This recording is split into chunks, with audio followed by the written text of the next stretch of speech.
Go for the pulls and the pools. Go for the oohs and the ahs.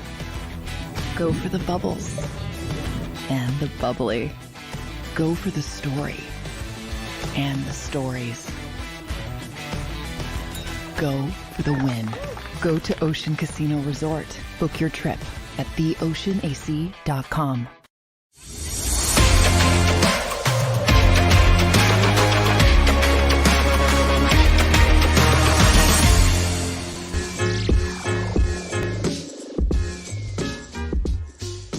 What's up, everybody, and welcome in to the Philly Sports Power Hour with Bill Colarulo on this snowy Friday in Philadelphia. I think a lot of people are probably home today because of the snow day. We haven't had snowstorms like this in a while. It's not really that bad. When I was little, I don't think we would have had school canceled today, but things are a little bit different these days. But enjoy the snow day. Spend it with me for the next hour here on the Power Hour. We are live on the JAKIB Sports Network on YouTube. We are also live on TikTok. And I see Barbara Carroll already calling out the shirt. We're going to talk about it because the Fly guys, they are good this season. And we deserve this team in Philadelphia. After the year we've had in the city of Philadelphia between the Phillies and now the Eagles, we deserved this surprise that the Philadelphia Flyers are right now. So we're going to talk about our Flyers. We got to talk about our Philadelphia Eagles. Looks like Nick Sirianni is going to meet with Jeffrey Lurie today. Some news coming out with regard to TJ Edwards I want to talk about. And this is our Football Friday, so we'll get into a look ahead at these divisional matchups this weekend. Some heavy favorites in these matchups, but we'll talk about that as well. But this is the Philly Sports Power Hour. Let me get a little roll call in the chat. I see Flexin and Steppen in the house. Brian Lippincott, Jim G, Mike Fittery, Wine Niners Wine. Who else we got here today? Barbara Carroll, Chuck Hutton, Elliott, William Stark, Christine Chibb, Jimmy Wen, Jay Patterns, and I see people checking in on TikTok as well. Good morning. Welcome to the Power Hour. We got a lot to talk about today. Just me today. No guests on Friday. You get a full hour of Bill Colarulo. Does it get any better? Does it get any better? Well, yesterday, not a lot of you guys were agreeing with me about Nick Sirianni. So I want to get back to that a little bit. And I see more people checking in. But before we get into Nick Sirianni, we have to talk about our Philadelphia Flyers. If anybody watched that game last night, yeah, the Flyers win 5-1. They absolutely dominated the Dallas Stars. Absolutely dominated them. And you're talking about a good Dallas hockey team. They outshot them 43-15. And if you haven't seen the goal yet, Owen Tippett with maybe the best goal I've ever seen from a Philadelphia Flyer. And that is not an exaggeration. When the show is over, YouTube Owen Tippett's goal. And you tell me if that's not one of the best goals you've ever seen from a Philadelphia Flyer. Unbelievable. Tippett puts in 2 last night. And here's the crazy thing, guys. Do you know how the Philadelphia Flyers got Owen Tippett? And he's playing well this season. They traded Claude Giroux to Florida for not only Owen Tippett, but a first-round draft pick. And the Florida Panthers got Giroux for 18 games. Great trade. Absolute great trade by the Philadelphia Flyers to get Owen Tippett here in exchange for Claude Giroux, who gave the Florida Panthers 18 games. But this team's playing well. You now have Cam Atkinson scoring again for the second straight game after he went an eternity without a goal. We've talked about it before on this show. how good the penalty kill has been for the Flyers, but the power play hasn't been good. Well, now they got the power play going. Still the worst power play in the league, but that's because they had such a tough stretch. But the power play scoring goals, they're getting great goaltending. We talked about that yesterday. Carter Hart, Samuel Ersson, both guys going back and forth competing. This is a fun Flyers team to watch. They've won 5 games in a row. And how about this? Since they traded Cutter Gauthier, because he didn't want to be a Philadelphia Flyers, the Flyers are undefeated since they got Jamie Drysdale. 5-0. Our Fly guys, this is no longer a small sample size, guys. This is no longer a fluke. They have now played 45 games this season. 45 out of 82. For you math whizzes, that's more than half the season. And they are in second place in the Metropolitan Division, only 2 points behind the Rangers, who are in top spot. Please bring back playoff hockey to South Philadelphia. We deserve it after the year we had. We deserve it after the heartbreak the Phillies gave us, after the epic collapse the Eagles gave us. Give us a surprise like our Philadelphia Flyers, baby. Hockey is back in South Philadelphia. Jump on the bandwagon. There's plenty of room. I don't care if you've checked out on this team for years because they've stunk. We want you back. Let's get behind this team. Because this team is good. They are well coached. They play hard. Love this team. So that's our Fly guys. They're back in action this weekend. They have a back-to-back Saturday and Sunday. Who do they have this weekend? Saturday and Sunday. Let's take a look. Flyers, looking at their schedule. I'm sure you guys will give it to me before. They got Colorado on Saturday. They got Ottawa on Sunday. Both games are at home. They're in the middle of a 4-game homestand. So Colorado's got a good team, 29-14. Ottawa's not as good, but it really doesn't seem to matter. This team beats everybody right now. So, but that's our hockey talk, representing the Flyers today. Tune in, jump on the wagon, because you need something positive in this town right now, and the Flyers are it. And I see Fran, I already checking in. Fran's always loving her Flyers, no matter what. I know she's not back on the bandwagon. She's been on it for a long time. So I know she's enjoying this hockey talk. But let's jump over to our Philadelphia Eagles, because yesterday, my Power Hour crew, you know I love you, but a lot of you, we were disagreeing yesterday. A lot of you I was disagreeing with yesterday. And that's because I told you, when I let the emotions subside of what happened the last few weeks of the season, and I take a look at the total picture and all of the evidence in front of us, I think Nick Sirianni deserves to be back. And I know that set a lot of people off. I know a lot of people weren't happy about that. But I gave you all the reasons why I think he deserves to be back. And just a quick summary on why I think he deserves it. Only the third coach ever to start consecutive seasons with 10-1 or better, joining guys like Tony Dungy and Don Shula, 2 legendary coaches.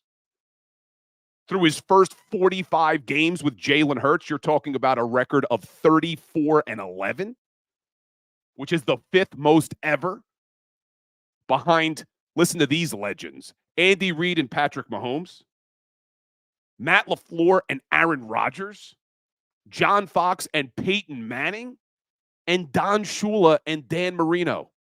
That's it. Those are the only 4 coaches who have a better record through their first 45 games with their starting quarterback. We just want to ignore all that.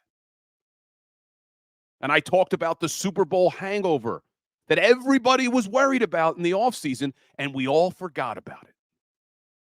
And I want to talk more about this, because the reason we all forgot about it was because of the start they had, because of the 10-1 start. And I want to talk about that, so sit tight on that one. But you look at the Super Bowl hangover, only 6 coaches ever have gotten back to a Super Bowl after losing the big game. And listen to these names: Tom Landry and the 71 Cowboys, Don Shula and the 72 Dolphins, Bud Grant and the 73 Vikings. And the 73 Vikings are the last time an NFC team has made it back to the Super Bowl after losing the year before. You're talking 50 years. 50 years. And we want to fire this guy because he didn't do something that no NFC coach has done in 50 freaking years? This is why when I take a step back, and trust me, I was just as angry as all of you. When that game ended against the Tampa Bay Bucks, I was ready to move on from Sirianni. I said, I can't believe this team checked out like they did. But when you really take a step back and we look at this objectively and without emotion, you have to bring Nick Sirianni back. In addition to the 73 Vikings, you got the 86 Denver Broncos with Dan Reeves, the Buffalo Bills in the 90s with Marv Levy, and the 2018 New England Patriots with Bill Belichick. And I told you guys this yesterday, and I'm going to keep going.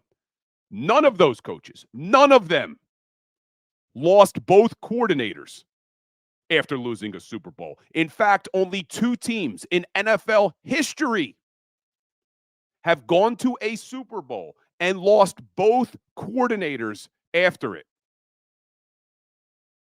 The 1995 San Francisco 49ers. They couldn't get out of the divisional round. And that's with George Seifert and Hall of Fame quarterback Steve Young. They couldn't get out of the divisional round. The other team, the 2005 New England Patriots with Bill Belichick and Tom Brady. They couldn't get out of the divisional round. Finished the season 10-6. The 95 Niners finished the season 11-5. So when you look at all of these factors, why would we move on from this guy? He hasn't deserved one more shot? He hasn't deserved at least one more season? I can keep going, guys. Regular season winning percentage, 667. 14th all time. The only active coach with a higher regular season winning percentage right now is Matt LaFleur. Andy Reid, Bill Belichick, been doing it a lot longer. Better coaches, not denying that. But their winning percentage isn't even that high. Only Eagles coach ever to start his first 3 years as an Eagles coach and bring his team to the playoffs. And we want to just ignore all of this? We want to just say, fire him. Get rid of him. Bring in somebody else. I get it. I was angry too. But when we look at this without emotion and objectively, why would we move on from this guy? And I already know what you're all going to say. The team checked out. The team checked out. Well, there's a couple of reasons why I'm not agreeing with that anymore. Because, yes, it looked like the team checked out. But now you have all of these veterans supporting him to the point where it's not just lip service. It is not just lip service what Fletcher Cox is saying. If you watch their responses, this isn't, we have full support in Nick Sirianni. Fletcher Cox called Jeff McClain a clown for even asking the question. Couldn't believe it. Come on, man. He's the head coach of this football team. There ain't even no effing discussion about that, man. Jason Kelsey talking about how much he loves Nick, how great of a coach Nick is. He has the support of the veteran leaders. That tells me a lot. And the other argument that everybody wants to make is the epic collapse. The epic collapse. And this is the question that I have for everybody about this epic collapse. If the Philadelphia Eagles, and I want to hear your opinions in the chat, if the Philadelphia Eagles started this season 5-6, 6-5, instead of 10-1, and got to the same point where they struggled down the stretch, made the playoffs, wild card team, lost in the first round, would we all be saying to fire Nick Sirianni? Is it just the quote-unquote epic collapse of why we're firing Nick Sirianni? Because, again, we talked about all of this stuff, all of these stats, all of these things that Nick Sirianni was able to accomplish. So all I keep getting back in response is he's a cheerleader. He doesn't do anything. He's a clown. I don't care how easy their schedule was last season. I don't want to hear how easy the schedule was, because other teams in the last 60 years have had easy schedules. But yet Nick Sirianni is talked about with guys like Dungy and Shula and Reed and Tom Landry. I mean, these are legendary coaches that Nick Sirianni was able to accomplish things that only these guys accomplished. But yet he's a clown? That's what I don't understand. And I'm asking you, if they would have started this season 5-6 or 6-5, which they very easily could have, if we go back now with the benefit of hindsight being 2020, and you look at those first 11 games, they could very easily not have started 10-1. The New England Patriots game, week 1, could have easily lost that game. They dominated the Vikings. They dominated the Bucs. The Washington Commanders game, overtime, could have easily lost that game. The Rams game was a close game.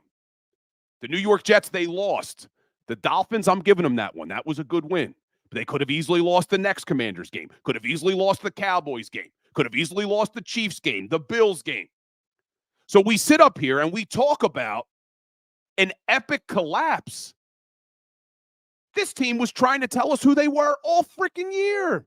They weren't that good of a team. That's the part when you take a step back and you look at this team. I don't even think we can call it an epic collapse. They haven't been that good all season. They haven't. So we want to blame it all on Nick Sirianni. I get it. He's the easy person to blame. I'm not happy. I don't think he did a great job coaching this year. I'm not trying to defend what he did this season as a coach. All I'm saying is I think he deserves another year after everything he's been able to accomplish. And when you take a step back and you look at this team, they weren't that good. They weren't that good, mainly because the defense absolutely stunk this year. And you can't blame this defense on Nick Sirianni. This defense lacked personnel. And they lacked personnel because of one person and one person only. And that's Howie Roseman. And I want to know in the chat, if they would have started this season 6-5 and finished the same way, would you still want Nick Sirianni fired? And if so, then that means everything we talked about, the Super Bowl hangover, all of the coaches who were able to overcome that, the 6 legends who were able to overcome that because Nick Sirianni is not them, we should fire him. I just don't think that we could ignore what they did last season. We can't talk about that it was just luck. This is the NFL. They dominated everybody last year. And yeah, I think a lot of that was Shane Steichen. But I'm okay giving Nick Sirianni one more year. But don't sell me on bringing back Brian Johnson. Don't sell me on bringing back Matt Patricia. I'm okay bringing back Nick. I think he had a lot of success over the last 3 years that we can't ignore. But don't try to sell me Brian Johnson and Matt Patricia. And I see Slagger in the chat saying if they started 6-5 and ended up 7-11, it would be easier to call for his head. See, that's where I disagree. Really, 1 year removed from a Super Bowl. 1 year removed from taking a team to a Super Bowl, we're going to fire him.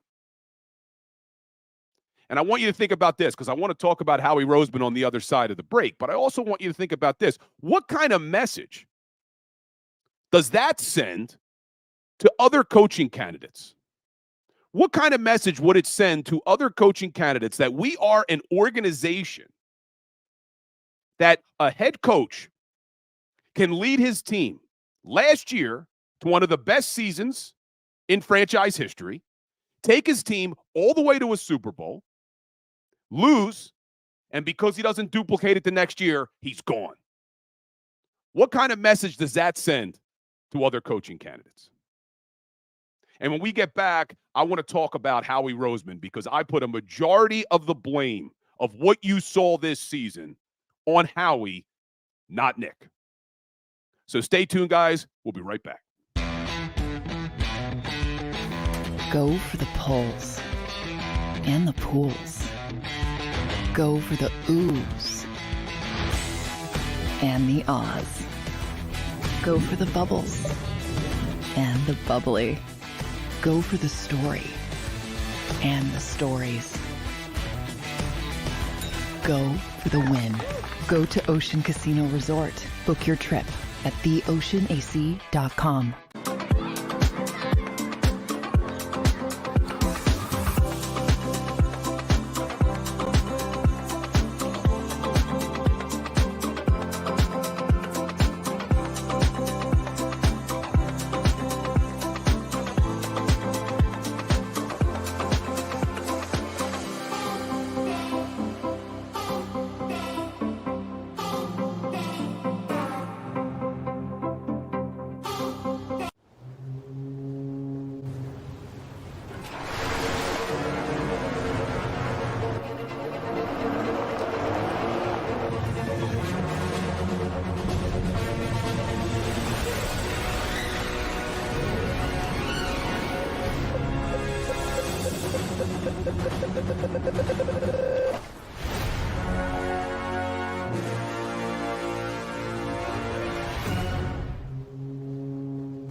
Any professional sports coach will tell you there's no substitution for preparation. At Malamut & Associates, that is a tenet by which we live.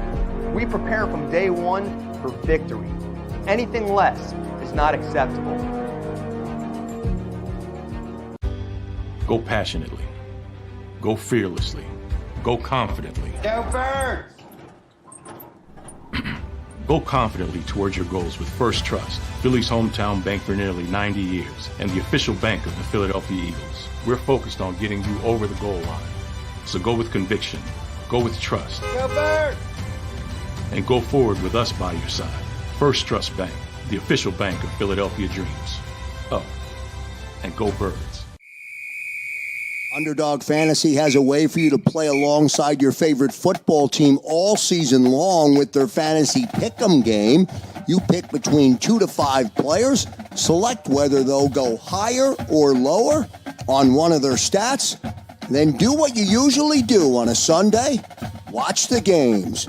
You can win up to 20 times your money in a single game by going 5 for 5. It's a fantasy game, and the Sports Betting Show wants you to get involved. Go to UnderdogFantasy.com. When you sign up, use the promo code WIN, and Underdog will double your first deposit up to $100. That's UnderdogFantasy.com. Use the promo code WIN.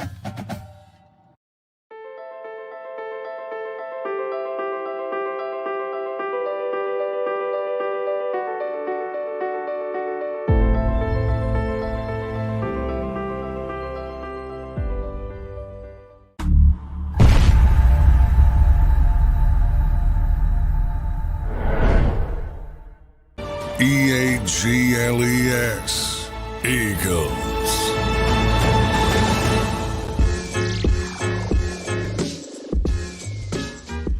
What's up, everybody, and welcome back in to the Philly Sports Power Hour.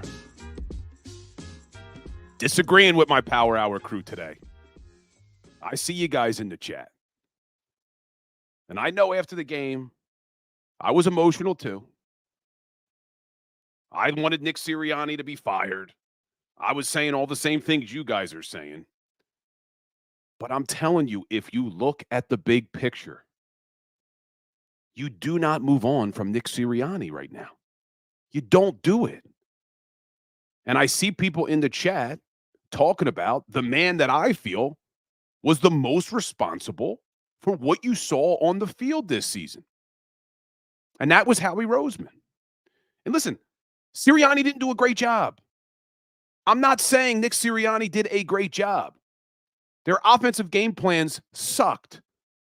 Their inability to prepare for the blitz was terrible. Their play calling was horrible. Sirianni needs to do a better job across the board. Brian Johnson should be gone. They need to bring in a better offensive coordinator. No doubt about it. But we can't sit here and ignore the culpability of Howie Roseman in this whole situation.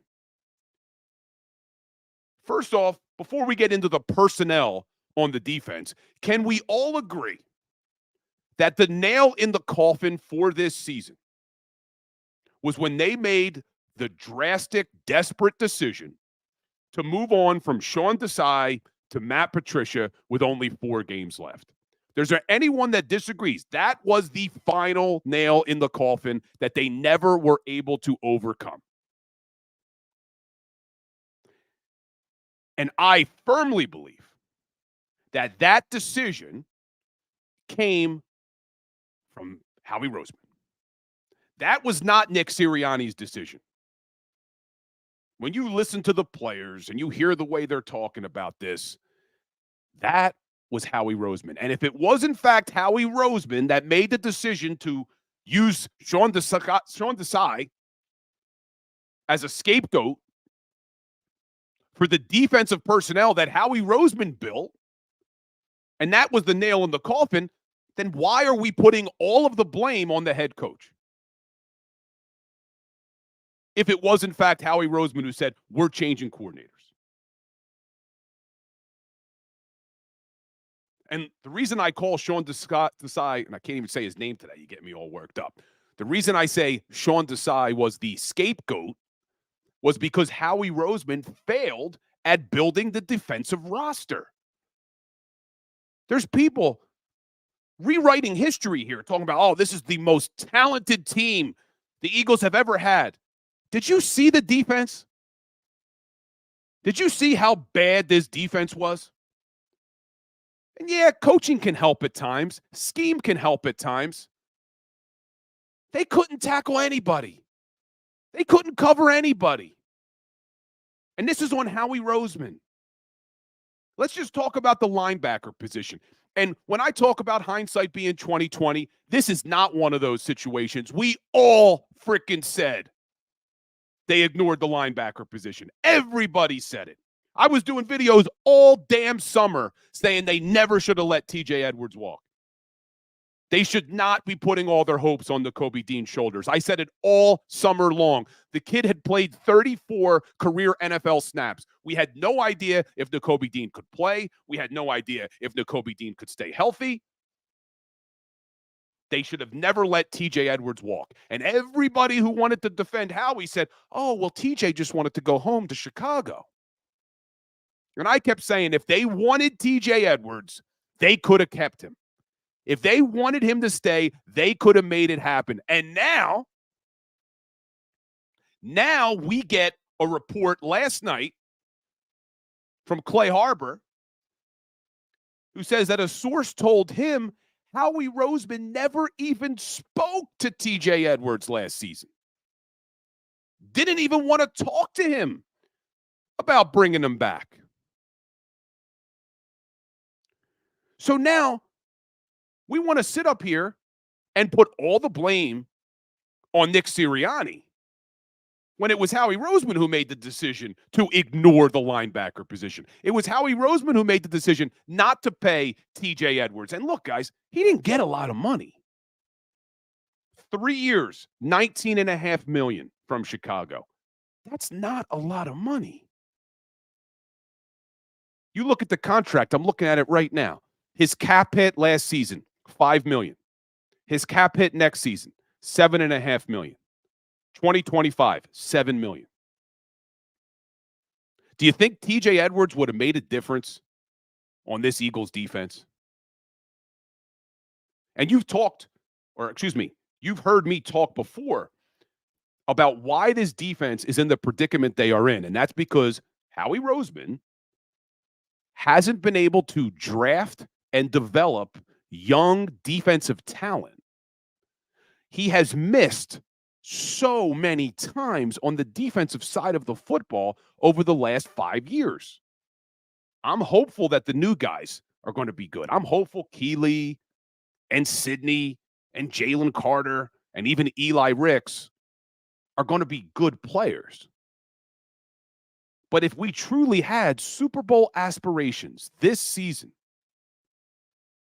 if we truly thought that we were going to do something that no NFC team has done in 50 damn years, which is lose the Super Bowl and get back the next year, you can't go into this season relying on that many rookies. But the defense lacked young playmakers who are still on their cheap rookie contracts because Howie Roseman misses time and time again. I gave you guys the names. You want to hear them again? I'll give them to you again. 2022, Jordan Davis, Nakobe Dean, Kyron Johnson. Kyron Johnson's on the damn Steelers already. Jordan Davis, what do we even have? Nakobe Dean on IR. Not giving up on Dean. Not giving up on Dean, but to come into this season with a guy who only played 34 snaps, a guy you didn't know whether or not he was going to be able to carry the entire load of that defense, would have been very easy to bring back TJ Edwards. Very easy. Then look at 2021, Milton Williams. Give him that one. I like Milton. But there's a theme here. Defensive tackles contribute. Nobody else. Corner Zach McPherson on IR. Defensive tackle Marlon Tupelotu. Not bad. D-tackle. Again, D-tackles. What about our edge rushers? What about our linebackers? What about safeties? Well, he drafted defensive end Teron Jackson. What'd he give you this year? Nothing. He's on the practice squad. Drafted linebacker Jacoby Stevens. What is he giving you? Nothing. He's not even in the NFL anymore. Drafted defensive end Patrick Johnson. What did he give you this year? Outside of special teams play. Nothing. Go to 2020. Drafts linebacker Davion Taylor. What is he giving you? Nothing. He's out of the league. Safety Kavon Wallace. He's on the Titans. Linebacker Sean Bradley. On IR this year. Just a special teams player. Defensive end Casey Toohill. On the Commanders. Gave you nothing. 2019. Defensive end Sharif Miller. Out of the league. There's a reason why when you look at this defense, they lack edge rushers, they lack linebackers, they lack safeties, because they've missed on every single defensive draft pick outside of the D-tackle position for the last 5 years. The only thing Howie can do is draft D-tackles. Every other position, he has to rely on trying to pick up free agents that are available in training camp. He's got to rely on trying to make trades mid-season for aging Pro Bowlers, former Pro Bowlers, like Kevin Byard. So when you sit here and you look at this defense that severely lacked personnel, why would we move on from a coach who's had a lot of success in the last 3 years? I just think that it would be a knee-jerk reaction. It would be an emotional decision to move on from Nick Sirianni when you look at this defense that was in the predicament that they were in because of Howie Roseman's inability to draft, Howie Roseman's inability to see that you can't ignore key positions like linebacker and safety. And we're talking about linebacker. Let's talk about safety too. Because in addition to letting TJ Edwards walk and Kazir White walk and trying to fill those roles with guys like Zach Cunningham and Shaq Leonard and Nick Morrow and Miles Jack, look at what he did at safety. And listen, I'm good with Reed Blankenship. I still think we're going to find out how good he is, but I was okay with bringing him back to fill the one safety spot. But when you have an undrafted second-year player at your one safety spot, you can't afford to try to piecemeal the other one. You had to solidify the second safety spot to go along with Blankenship. And instead of bringing in a good, strong second safety to pair with Blankenship, look what they tried to do. They bring in Terrell Edmonds. The guy couldn't even last the season. They traded him to Tennessee. That's how bad Terrell Edmonds was. They bring in Justin Evans, who's been hurt his entire career. Where did he end the season? On IR. They try to make a trade for Kevin Byard, who's a couple steps removed from when he was a Pro Bowler, All-Pro. Nowhere near the same guy. So, in my opinion, you look at this defense, and it's on Howie Roseman. And I see people talking to me in the chat saying, Bill's is Bird Gang. He's the organization. I'm telling you right now that Howie Roseman is a problem when building this defense. So how am I supporting the organization? Because I don't think you move on from a head coach who's had the amount of success that Nick Sirianni has had in 3 years. If we truly believe, and if you guys agree with me, that Howie Roseman is the real reason this defense sucked, if you believe that Howie Roseman was the one making the decision to change from Sean Desai to Matt Patricia, why are we firing Nick Sirianni? I don't understand it. And I also want to know then from all of you guys in the chat, what would you have been happy with this season? Was only getting to a Super Bowl the only way that Nick Sirianni could have saved his job? And I know exactly what you're going to say. You just didn't want to see the team give up like they did at the end of the season. I didn't like it either. But I'm telling you right now, I think we are underestimating the Super Bowl hangover.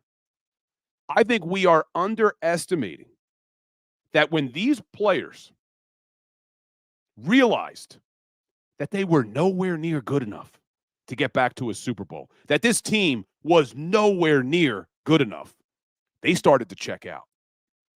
And yeah, that's on Sirianni. I'm not forgiving him. I'm not absolving him. I just don't think you fire him. I just don't think you fire a guy who was trying to battle something that no one's been ever able to do.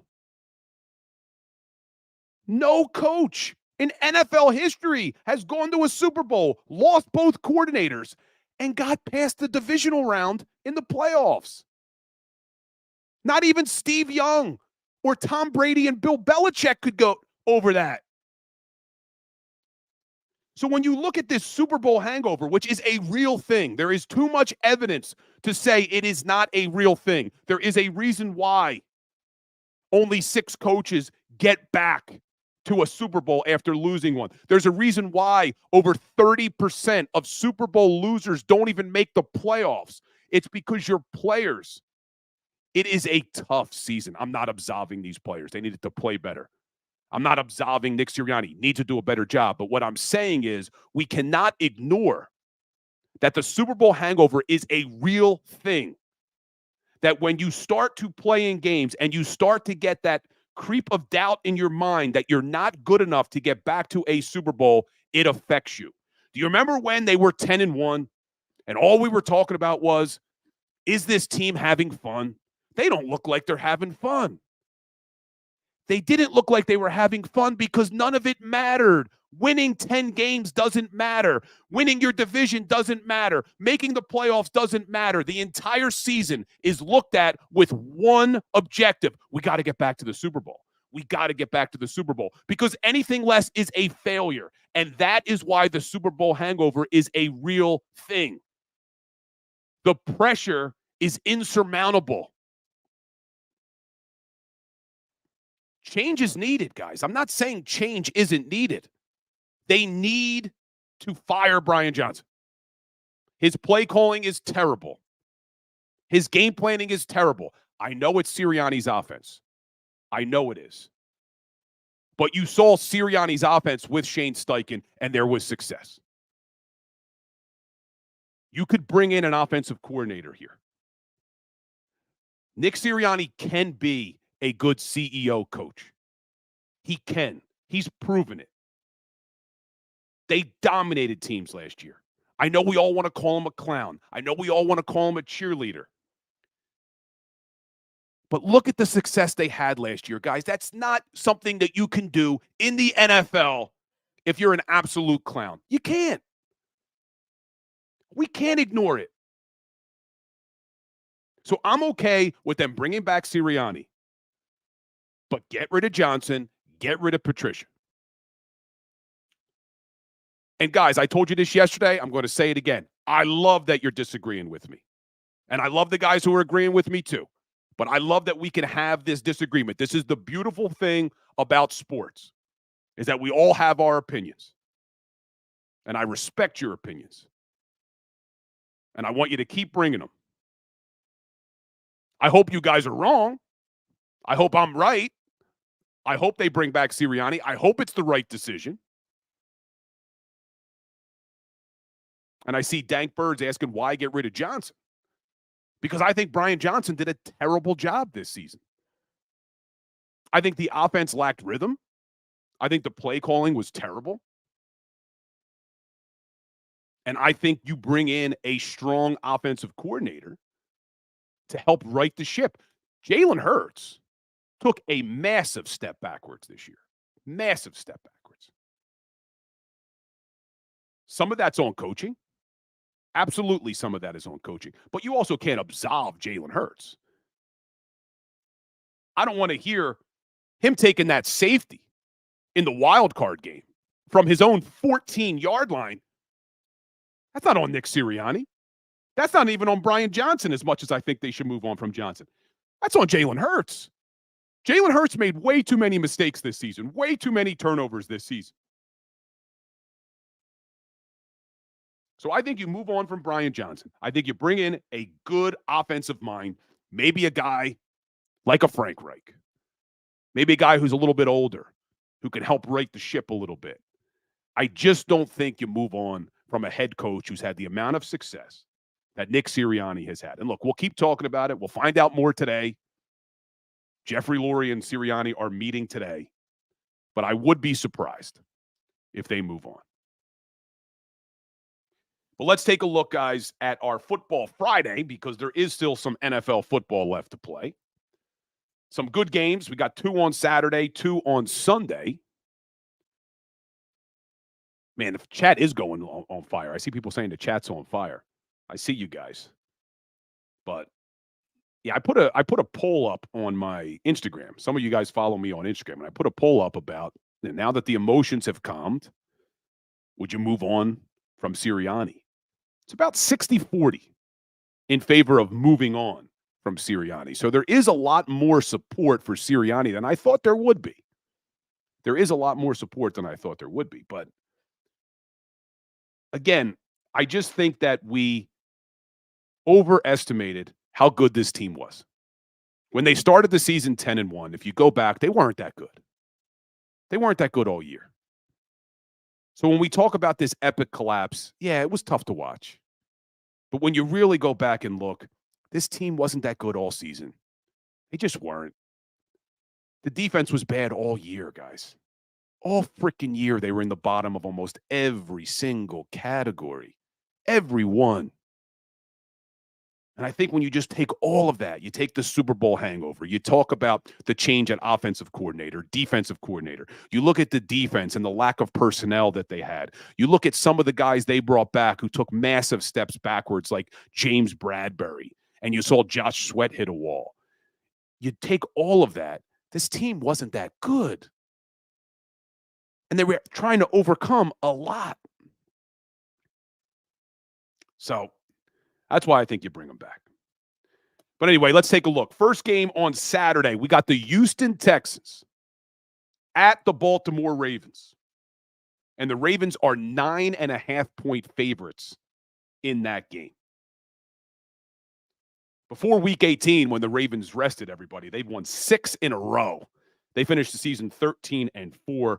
These two teams did play way back in week 1, but we can't look there. I mean, that was C.J. Stroud's first game ever in the NFL, and that kid looks like an absolute stud now. But the Ravens won that game 25-9. But you look back at last week in the wild card round, and the Houston Texans went up against the Cleveland Browns, who had the number 1 defense in the entire NFL. And they put up 45 points. I know some of those was because of the defense, but they literally dominated that game start to finish against the Cleveland Browns. But you look at this Houston Texans team, it's going to be tough because the Ravens are an extremely good team on both sides of the football. But I think, like a lot of games, turnovers may be key in this football game. You look at Baltimore, they are the number 1 team in the entire NFL when it comes to turnover differential. And the Houston Texans are number 5 in the NFL when it comes to turnover differential. Baltimore, number 6 offense in the league. Houston, number 12. But the Ravens also have a really good defense. Houston's about middle of the pack. 14 in yards against. They do a good job at stopping the run. Houston does a good job at stopping the run, but they've been susceptible to the pass this season. Well, luckily for the Texans, what the Ravens do really well is run the football. They don't throw it as well. Number 1 rushing team in the NFL, number 21 passing team. So the Texans have a shot in this game. I just think the Ravens are probably too good on both sides of the football, a better team. But, man, I'd love to see C.J. Stroud and the Houston Texans with DeMeco Ryans upset the Ravens. I don't think it'll happen. I think the Ravens win this football game. But hopefully they make it a good game because that's how we start our Saturday. But 9.5-point favorites, when you get lines like that, it always scares me to go one way or another because you just don't know what's going to happen. I see MK in the chat saying he thinks the Texans lose by 21 points. So I think the Ravens win. I just don't know if they cover.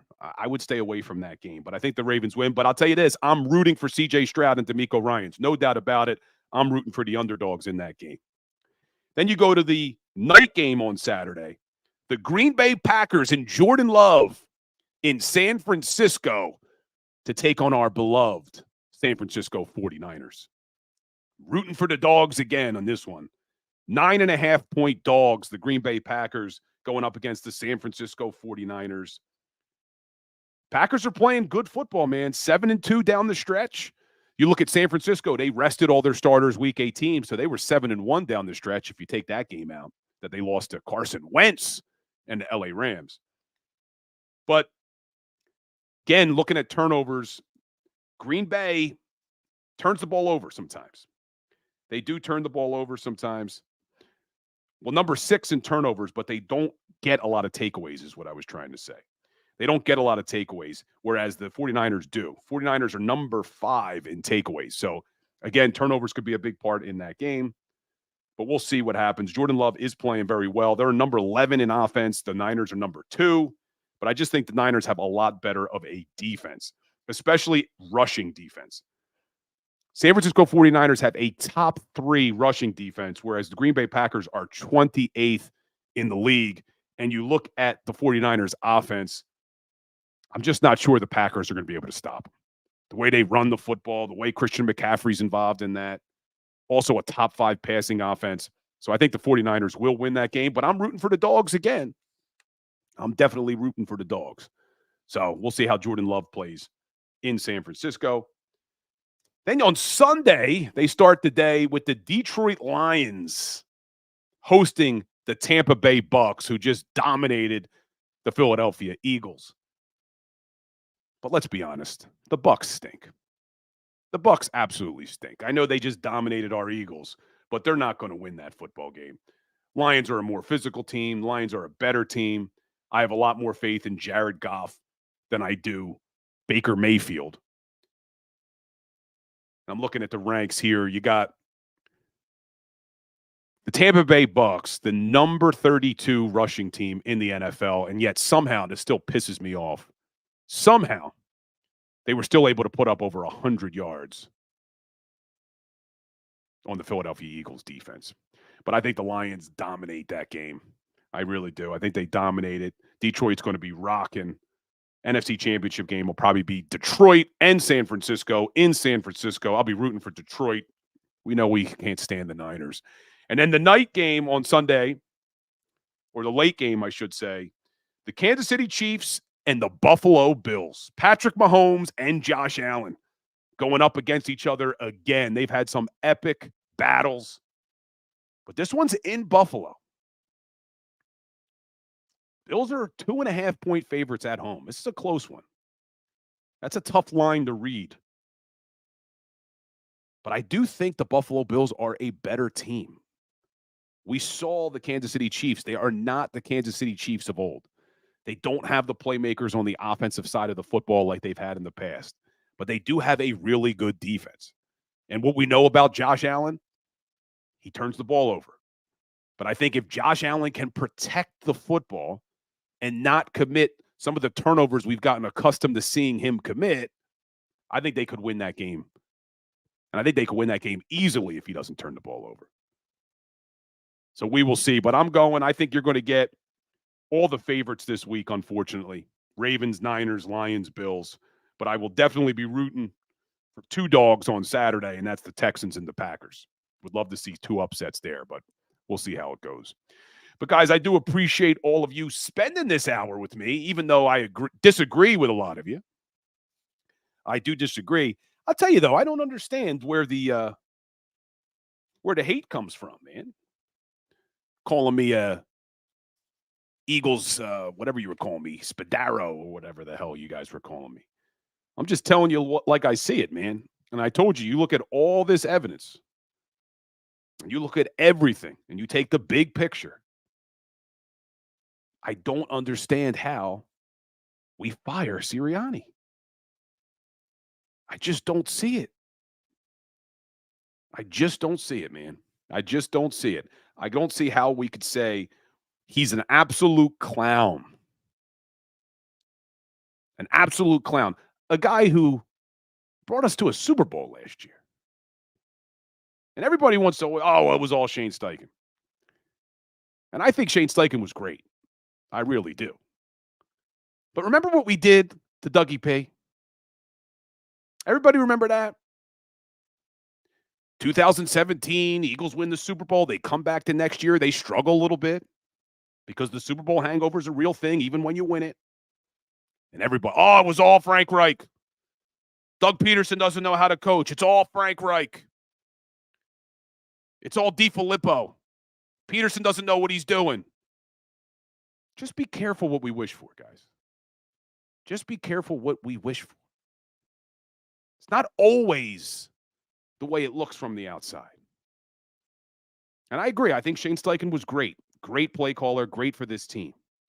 I just don't think we can ignore, in the NFL especially, what Sirianni did last year. And listen, there's another aspect of Sirianni's game that I do like when we talk about him as a CEO coach. If you remember, I do think there have been times where he's made some really good in-game decisions. We've talked about it before. Remember in the NFC Championship game, Devontae Smith catches that ball, but wasn't really a catch. Smith gets up. He's doing this. He's signaling this. They get up to the line. They snap the ball before the 49ers can challenge. And they talked about because they practiced that. They practiced that. They did the same thing against Ron Rivera and the Washington Commanders this year. Like little things like that, guys. You can't ignore that stuff. I almost cursed.